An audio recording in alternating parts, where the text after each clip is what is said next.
2024 ஐபிஎல்ல மும்பை இந்தியன்ஸுக்கு ஒரு ஃபர்கட்டபிள் சீசனா இருக்கு. எதனால ஃபெயிலியர் ஆனாங்கன்னு இந்த வீடியோல கிளியரா அனலைஸ் பண்ணலாம். இதுக்கு சில இன்டர்னல் அண்ட் எக்ஸ்டர்னல் ரீசன்ஸும் சொல்லலாம். டோர்னமெண்ட் ஆரம்பிக்கிறதுக்கு முன்னாடியே ரோஹித் சர்மா கிட்ட இருந்து ஹர்திக் பாண்டியாக்கு கேப்டன்ஷிப் கொடுத்துட்டாங்க. என்னதான் டீம் மேனேஜ்மெண்ட் ஃபியூச்சரை நோக்கி இது டெசிஷன் எடுத்தாலுமே ரோஹித் சர்மா கிட்ட கிளியரா கன்வே பண்ணலன்னு ஒரு சைட் சொல்றாங்க. இந்த ஸ்டேட்மெண்ட்டை ரோஹித் சர்மாவும் நிராகரிக்கல. மும்பை இந்தியன்ஸோட லெகசி எதனால பில்ட் ஆயிருக்குன்னா சச்சினையுமே ரோஹித் சர்மாவோட 5 டைட்டில்ஸ்னாலையும் பில்ட் ஆயிருக்கு. இந்த ரீசன்னாலேயே மும்பை பிரான்ச்சைஸுக்கு ஒரு பெரிய ஃபேன் பேஸ் இருந்தாங்க. அப்படிப்பட்ட டீம்ல ஒரு ப்ராப்பர் கம்யூனிகேஷன் இல்லாம ரோஹித் சர்மாவை கேப்டன்ஷிப்ல இருந்து தூக்குனது ஒரு டவுன்ஃபாலா தான் சொல்லணும். என்னதான் ஹர்திக் பாண்டியா மும்பை இந்தியன்ஸ்னால அறிமுகப்படுத்தப்பட்டு ஒரு ஸ்டார் பிளேயரா வளர்ந்தாலுமே லாஸ்ட் சீசன்ல குஜராத் டைட்டன்ஸ்ல இருக்கிறப்போ அவரோட கான்ட்ரவர்சி கமெண்ட்ஸ் இன்னும் ஃபேன்ஸ் மத்தியில் கலங்கத்தை தான் ஏற்படுத்தியிருக்கு. மேலும் இன்டர்னல் பாலிடிக்ஸ் என்னென்னு பார்த்தோம்னா ஆல்ரெடி சீனியர் பிளேயர்ஸான சூரியகுமார் யாதவ், ஜஸ்பிரீத் பும்ரா போன்ற பிளேயர்ஸ் டீம்ல இருக்கிறப்போ எதுக்கு ஹர்திக் பாண்டியா கேப்டன்ஷிப் கொடுக்கணும்ட்டு ஒரு பாலிடிக்ஸ் இருந்துச்சு. மேலும் ரைட் ஃப்ரம் த ஃபர்ஸ்ட் கேம்ல இருந்து ஹர்திக் பாண்டியாவுக்கு ஃபேன்ஸ் கிட்ட இருந்து ஒரு பூம் மூமெண்ட் தான் கிடைச்சது. அதாவது ஃபேன்ஸ் இவரை வெறுப்பேத்தியும் திட்டியும் தீர்த்தாங்க. அப்புறம் ஃபர்ஸ்ட் 2 கேம்ல ஹர்திக் பாண்டியா பவுலிங் அட்டாக்கை ஓபன் பண்ணது மேலும் சில கிரிட்டிசிசம் கொண்டு வந்துச்சு. இனிஷியல் ஓவர்ஸ்ல போத் சைடும் ஸ்விங் பண்ணக்கூடிய பும்ராக்கு பவுலிங் சான்ஸ் கொடுக்காம ஏன் ஹர்திக்கே வந்து பவுலிங் போட்டாருன்னு கமெண்டேட்டர்ஸ்ல இருந்து கிரிட்டிசிசம் வந்துச்சு. அந்த ஸ்டார்டிங் 2 மேட்சஸ்ல பவர் பிளேல மும்பை இந்தியன்ஸோட விக்கெட் கெட்டிங் ஆப்ஷன்ஸ் கம்மியாச்சு. இது மாதிரியான ஒரு சில புவர் டெசிஷன்ஸும் ஹர்திக் பாண்டியா மேல ஃபேன்ஸ் கிட்ட இருந்து அதிருப்தியே ஏற்பட்டுச்சு. நெக்ஸ்ட் ரீசன் பார்த்தோம்னா மும்பை இந்தியன்ஸ் கிட்ட ஆன் த பேப்பர்ல வெயிட்டா இருந்தாலுமே பவுலிங் அட்டாக் சொல்லக்கூடிய அளவுக்கு இல்ல. எல்லாமே நியூ கமர்ஸ். எக்ஸாம்பிள் பாத்தீங்கன்னா மாப்பாக்கா, கோட்ஸே மற்றும் துஷாரா. பும்ராக்கு ஒரு சப்போர்ட்டிங் ரோல் கொடுக்கக்கூடிய ஒரு ஏபிள் கமாண்டர் இல்லாதங்காட்டி தான் மும்பை இந்தியன்ஸோட பவுலிங் அட்டாக் ஒரு பின்னடைவா கருதப்பட்டுச்சு. நெக்ஸ்ட் ரீசன் பார்த்தோம்னா என்னதான் ஆன் த பேப்பர்ல ஒரு பெரிய டீம் ஒரு பெரிய பிளேயர்ஸ் வச்சிருந்தாலுமே மும்பை இந்தியன்ஸ் ஃபெயில் ஆனது டூ பிக் டு ஃபெயில் அப்படிம்பாங்க. அதாவது எல்லா ஃபேமஸ் பிளேயருமே ஒரே டீமுக்குள்ள கிளப் பண்ணாலுமே ஒரு சில இம்பார்ட்டன்ட் ஸ்டேஜஸ்ல ஃபெயில் ஆவாங்க. ஃபார் எக்ஸாம்பிள் மும்பை இந்தியன்ஸ் வச்சிருக்க லைனப்புக்கு 220 மாதிரியான ஸ்கோரை சேஸ் பண்றது ஒரு மேட்டரே இல்லை. பட் சர்டன் விக்கெட்ஸ் விழுந்துருச்சுன்னா எந்த பிளேயரை புஷ் பண்ணலாம், எந்த பிளேயரை அனுப்பலாம் அப்படிங்கிற டெசிஷன் மேக்கிங்ல தான் வின்னிங்கும் லாஸும் இருக்கு. சூரியகுமார் யாதவ் குட் பெர்ஃபார்மன்ஸ் கொடுத்திருந்தாலுமே கன்சிஸ்டன்ட் பெர்ஃபார்மன்ஸ் அவர்கிட்ட எதிர்பார்க்க முடியல. சேம் ஆஸ் இஷான் கிஷான், திலக் வர்மா மற்றும் Tim David team. Next reason பார்த்தோம்னா failure to organise ego management. Mumbai Indians team லைனப்ல எல்லாருமே பிக் பிளேயர்ஸா இருக்குங்காட்டி பும்ரா, ரோஹித் சர்மா, பாண்டியா மற்றும் சூரியகுமார் யாதவ் எல்லாமே டெசிஷன் மேக்கிங்ல இன்வால்வ் ஆகிறாங்க. இது மாதிரியான மல்டி மெம்பர் இன்வால்வ்மெண்ட் வந்து இன்வால்வ்மெண்டா தெரியாது, ஒரு இன்டர்வென்ஷனா தான் தெரியும் கேப்டன்சிக்கு.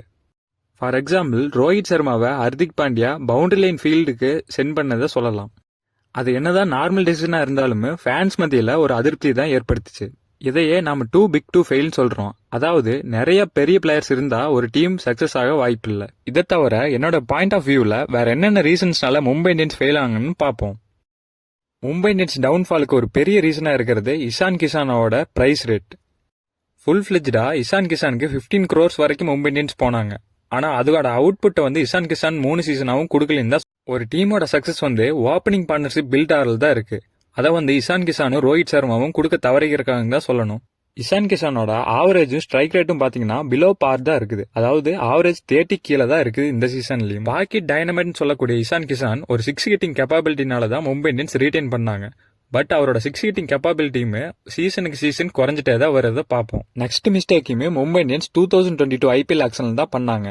அதாவது மார்க்கி பிளேயர்ஸான ஜோஃப்ரா ஆர்ச்சருக்கும் டிம் டேவிடுக்கும் போயிட்டு மற்ற டொமஸ்டிக் பிளேயர்ஸை கோட்டை விட்டாங்க. என்னதான் ஜோஃப்ரா ஆர்ச்சர், ஜஸ்பிரீத் பும்ரா பேரப் நல்லா இருக்கும், சூப்பர் காம்போ அப்படின்னு சொன்னாலுமே ஆனா அவங்களோட காம்போ வந்து ரொம்ப நாள் நீடிக்கல. ஏன்னு பார்த்தோம்னா ஒரு சீசன் ஜோஃப்ரா ஆர்ச்சர் இல்லாதப்போ பும்ரா இருக்காரு, ஒரு சீசன் பும்ரா இல்லாதப்போ ஜோஃப்ரா ஆர்ச்சர் இருக்காரு. மும்பை இந்தியன்ஸ் சொன்னோம்னாவே பெஸ்ட் யங் பிளேயர்ஸை ஸ்கவுட் பண்ணி எடுப்பாங்க. பட் கடந்த சில சீசன்ல இது தவறி இருக்காங்கன்னே சொல்லலாம். நெக்ஸ்ட் ரீசன் பார்த்தோம்னா பெட்டர் பிளேயர்ஸை கரெக்டா ஃபிக்ஸ் பண்ண முடியல மும்பை இந்தியன்ஸ்னால. எக்ஸாம்பிள் பார்த்தோம்னா டிவால் பிரேவிஸ் அது மாதிரியான ஒரு ஸ்டார் பிளேயரை மும்பை இந்தியன்ஸ் பிளேயிங் 11குள்ள கண்டிப்பா ஃபிக்ஸ் பண்ணியிருக்கணும். நெக்ஸ்ட் மிஸ்டேக்ஸ்னு பார்த்தோம்னா மும்பை இந்தியன்ஸ் ரிட்டன்ஷன் பாலிசிஸ்லயுமே சில மிஸ்டேக்ஸ் பண்ணிருக்காங்க. Mi management Tristan stubs, Daniel Sams போன்ற பிளேயர்ஸை வெளியில விட்டுருக்க கூடாது. நெக்ஸ்ட் மிஸ் பார்த்தோம்னா சஞ்சய் யாதவ்.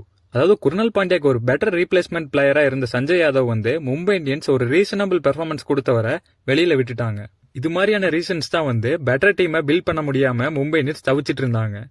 இதனால ஒரு பெட்டர் ஸ்பின்னர்ஸே இல்லாம பியூஷ் சாவ்லா போன்ற பிளேயர்ஸை வச்சு இம்பாக்ட் பிளேயர் சப்பா யூஸ் பண்ணி மும்பை இந்தியன்ஸ் காப்பாத்திட்டு வந்தாங்க. எப்பவுமே பெட்டர் ஸ்ட்ராங் இந்தியன் கோர் வச்சிருக்க மும்பை இந்தியன்ஸ் இந்த தடவை பவுலிங்ல ஸ்ட்ராங் இந்தியன் கோர் இல்ல.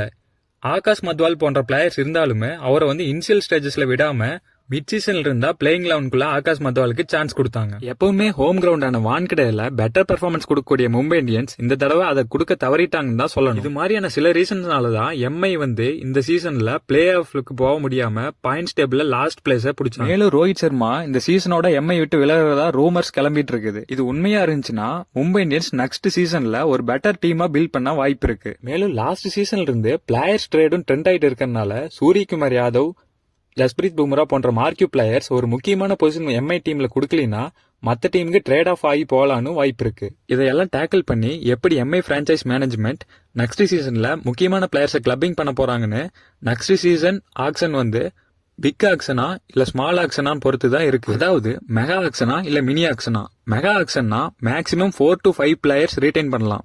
அதுல 1 or 2 ஃபாரின் பிளேயர்ஸ் அடங்கும். ரீசெண்ட் ரிப்போர்ட் படி பார்த்தா நெக்ஸ்ட் ஆக்ஷனா ஒரு மெகா ஆக்ஷனா இருக்கும் பட்சத்துல ரோஹித் சர்மா கிங்ஸ் 11 பஞ்சாப் இல்லைன்னா டெல்லி கேபிட்டல்ஸ்க்கு போக வாய்ப்பு இருக்கு. மும்பை இந்தியன்ஸ் யார் யாரை ரீடைன் பண்ணுவாங்கன்னு பார்த்தோம்னா ஜஸ்பிரீத் பும்ரா, சூரியகுமார் யாதவ் மற்றும் ஹர்திக் பாண்டியா இருக்கலாம். இது போக right to match card option இருந்துச்சுன்னா டிம் டேவிட ரீடைன் பண்ண வாய்ப்பு இருக்கு.